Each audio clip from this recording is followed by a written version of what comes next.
I'm Patt Morrison. You remember last year the Supreme Court ruled in the Citizens United case that corporations have the same rights as individuals when it comes to making political donations. Well, today the Supreme Court ruled that corporations do not have personal privacy, at least when it comes to the Freedom of Information Act.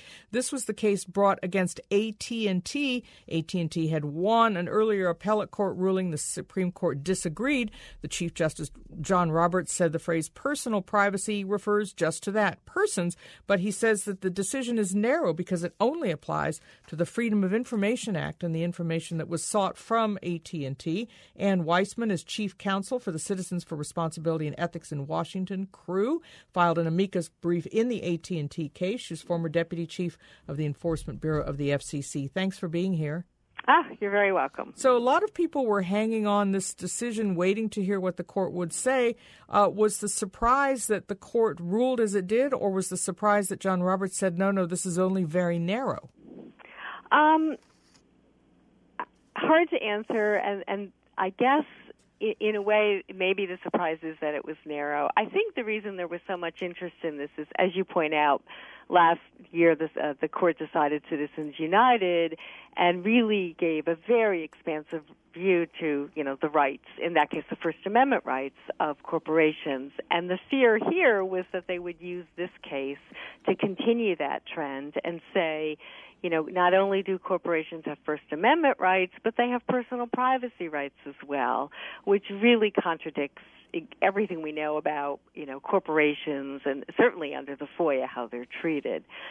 So I'd like to say, of course they had to rule the way they did. It's such common sense, but that doesn't always rule the day with this court. How does this decision about AT&T stand apropos of the Citizens United decision that a corporation is an individual in certain cases but not in others? Yes, and I think it's hard to know what this signals. I guess my caution would be let's not read too much into this in either direction. Because here you had a statute that, has always been interpreted, with the exception of this one ridiculous appellate decision, to mean when it said personal privacy. Courts have always construed that as meaning the privacy of individuals. So, it would have been a very big deal on a lot of fronts if the court had come out the other way and said, yes, corporations have personal privacy rights that are protected under the FOIA. It would have been a big deal because it would have signaled that, Citizens United was just the beginning of what's going to be a long march towards, corporate protections, and it would have been a big deal under the FOIA.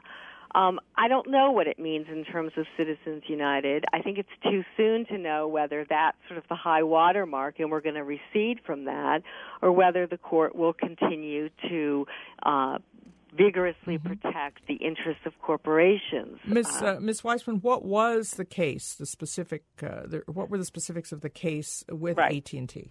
Well, the specifics were that the FCC had done an investigation and had gotten, as part of that investigation, a lot of records from AT&T. It was an enforcement investigation. And then Counsel, another company, came in and filed a Freedom of Information Act request and wanted a lot of those documents. And AT&T was arguing that some of them were protected under the FOIA's protections for personal privacy. And the Court of Appeals agreed. And the AT&T's argument was, well, under the FOIA, like so many laws, when you use the word person, it also means corporation. So that must mean that the word personal also includes corporations. And what Justice Roberts, is kind of an amusing opinion in some ways. He said, well, there isn't always that relationship between a noun and a verb. Just take the word crab and crabby, or crank and cranky, or corn and corny, my favorite. So he pointed out, you can't take this linguistics approach. And again, as I said, at the end of the day, having ruled the way they did, life is going to go on as it has under the FOIA, and we just don't know yet, I think, how sweeping Citizens United will take us and how the court, where the court will go. Is this a circumstance where you have two discrete and separate decisions and somebody will have to take a case back into the federal court system to try to resolve what are gaps, if not contradictions, between them? Yeah, I think we're going to have to. I think that's exactly right. I think we're going to have to see any number of cases in other contexts to be able to say how protected are the rights of corporations by this court. We have Citizens United. That's a pretty extreme opinion. We now have this case that says, well, at least as to this one statute. And you're right. He's like, I'm only talking about this one statute. I'm talking about this information. For this statute, we're going to say personal privacy does not mean corporations. But we don't know what it means in other contexts. Ann Weisman's Chief Counsel of the Citizens for Responsibility and Ethics in Washington. It's Crew. AT&T lost its round in the Supreme Court today as the court ruled that corporations do not have a right to personal privacy. This is, as the Chief Justice says, however, a very narrow ruling.